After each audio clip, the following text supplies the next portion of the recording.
There are dams all over the Adirondacks, hundreds of them. A lot of those lakes you like to boat on and swim in, tons of tiny ponds and flows too, all dammed. Many of these dams were built more than a century ago by logging companies. And today, some are cracking and crumbling, and their owners are failing to comply with safety standards. High-hazard Adirondack dams on today's Story of the Day.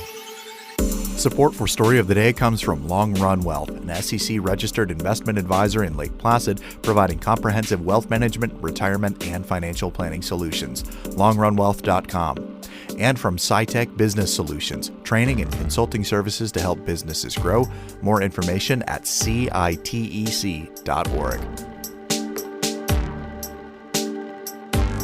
Hey, I'm David Sommerstein. It's Wednesday, May 31st. May in like spring and out like summer.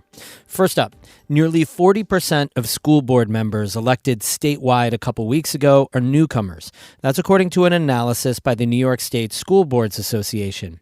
Meanwhile, about 90% of incumbents who sought re-election to their school boards were successful. The state school board organization says data from this year's elections coincide with a development from last year, when 32% of incumbents opted to retire when their terms were up.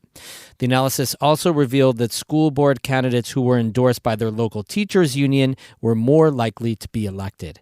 Grape growers across New York won't know until fall how much damage was done by the late spring frost and freeze a couple weeks ago.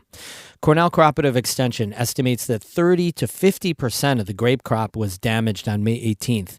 Executive Director of the New York State Wine and Grape Foundation, Sam Filler, says it was bad luck and bad timing. The season started earlier this year because we had warmer temperatures in April and the beginning of May.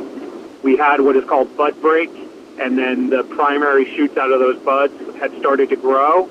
And once that happens, they're very vulnerable to freezing temperatures. But Filler says there's a chance the vines might recover. There is some optimism that secondary shoots will grow, and they will also have their own fruit sets.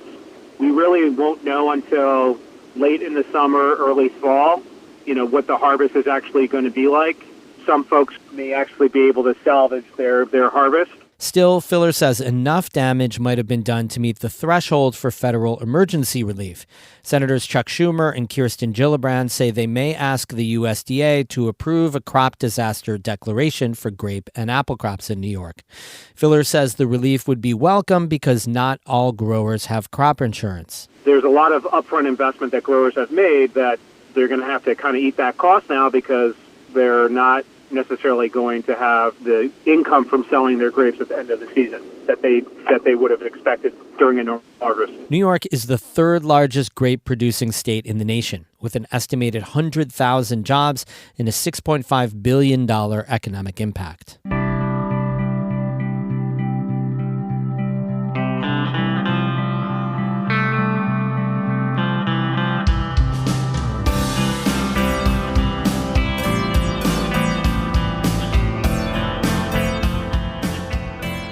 Zachary Matson from our friends at the Adirondack Explorer magazine has been digging into the data on dams in the Adirondacks. Some of them need a lot of work.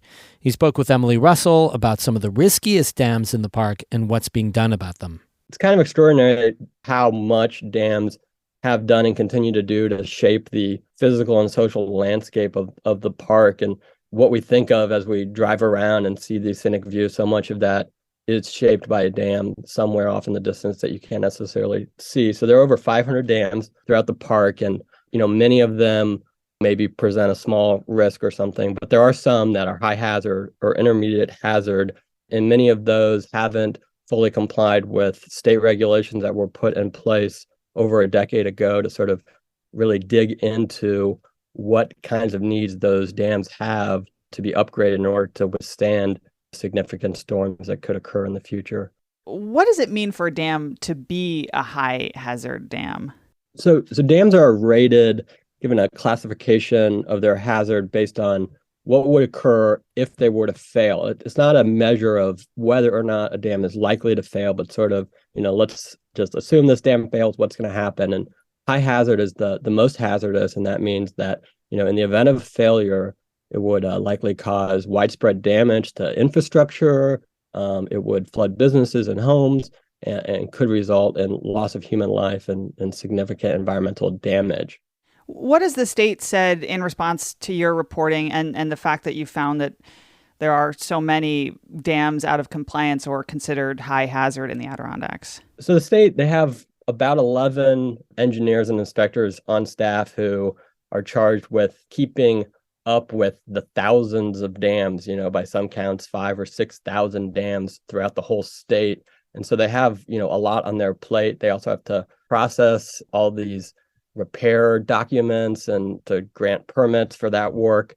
And so, they say that they focus their resources on the highest risk, the high hazard dams, which they try to inspect every 2 years. And then they try to inspect the intermediate dams, every 3 or 4 years. And that they are communicating with owners and trying to, in a collaborative way, get these owners to get up to date with the regulations. But DEC certainly says that they are on call 24/7 in the case of any kind of an emergency, that they focus on the highest risk facilities, and that, they put their resources where they think they can do the most to protect the public. Your reporting really shows that the ownership of these dams is complicated, which I imagine complicates how these dams are regulated. Certainly, there's a very wide array of owners, from private families that own a dam that holds up a lake that maybe no one really sees. There are homeowners associations who own dams. There's a state agency, the Hudson River Black River Regulating District, that owns Conklingville Dam on Great Sacandaga, as well as a handful of other dams throughout the park. So, as the state is regulating these dams and trying to get owners to comply with conducting these studies and assessments of the condition of their dam, or to make repairs, they're really dealing with a wide array of people.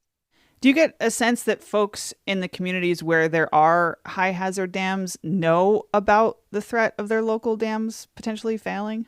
I don't think that there is great awareness about the risk that dams might pose to different communities. It's sort of a difficult risk to get your head around because, these dams are good for 100 years or more, and then maybe they aren't. And any kind of massive storm, they maybe survive, but maybe there's the one that goes wrong. So it's sort of a long tail risk that's hard to sort of feel like is something that is always there.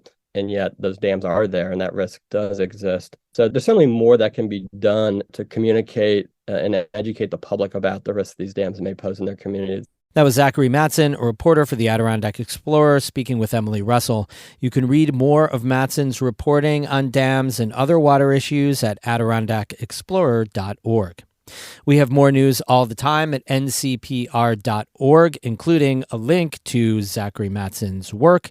Music today by Christopher Watts and Bee Children from Canton. I'm David Sommerstein, North Country Public Radio.